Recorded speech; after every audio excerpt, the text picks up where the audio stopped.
Hi, this is Martin Andelman from Andelman Matters, and this is a Andelman Matters video podcast.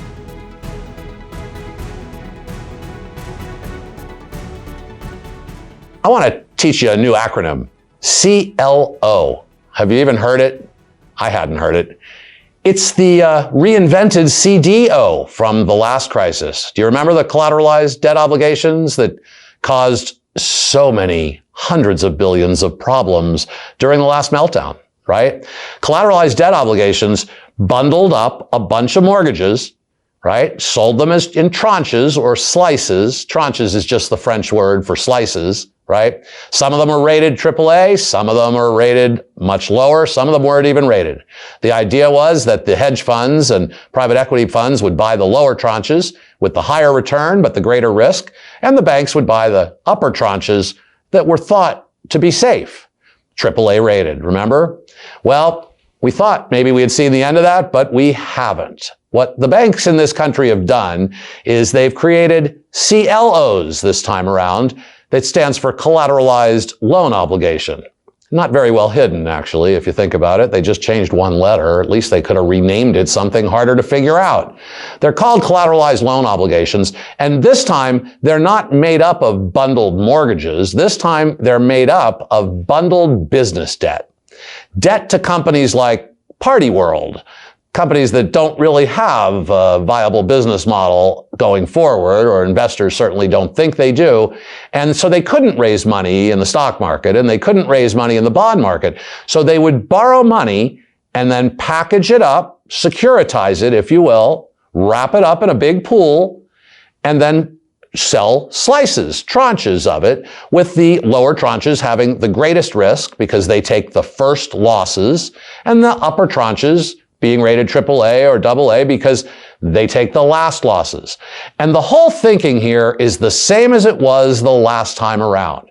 The reason that CDOs and other mortgage-backed securities got AAA ratings, or one of the key reasons, well, besides the fact that the rating agencies might have been complicit, let's leave that aside for a moment. One of the key reasons was that the assumption was that yeah, some of these mortgages will go bad, but real estate isn't going to go down all over the country at the same time.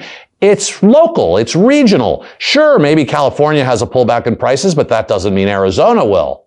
Well, what did we learn last time around?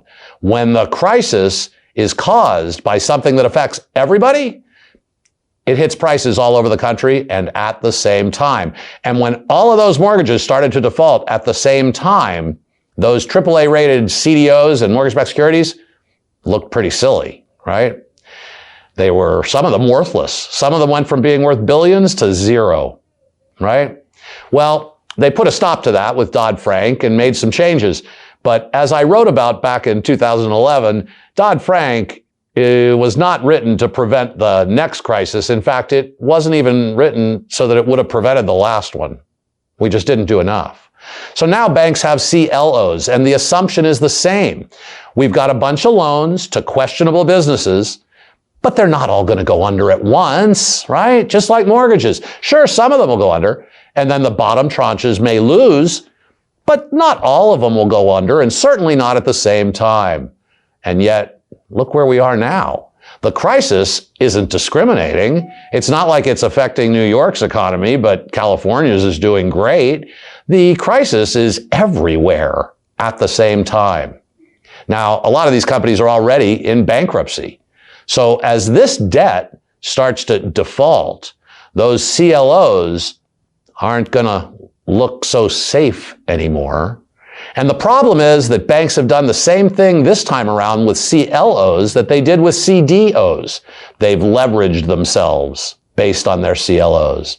Some of the banks, and I'll be reporting on this in an article on Andelman Matters, but some of the banks are 100% leveraged on these things. So they had a CLO worth, say, $1 million, and they pledged it as collateral and borrowed $1 million or more.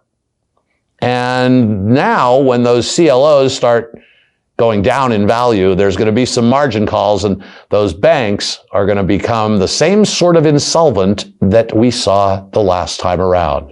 Wells Fargo, good old Wells, has $1 trillion in off-balance sheet CLOs and derivatives, $1 trillion off balance sheet. You can find it in the annual report. It's on page 144.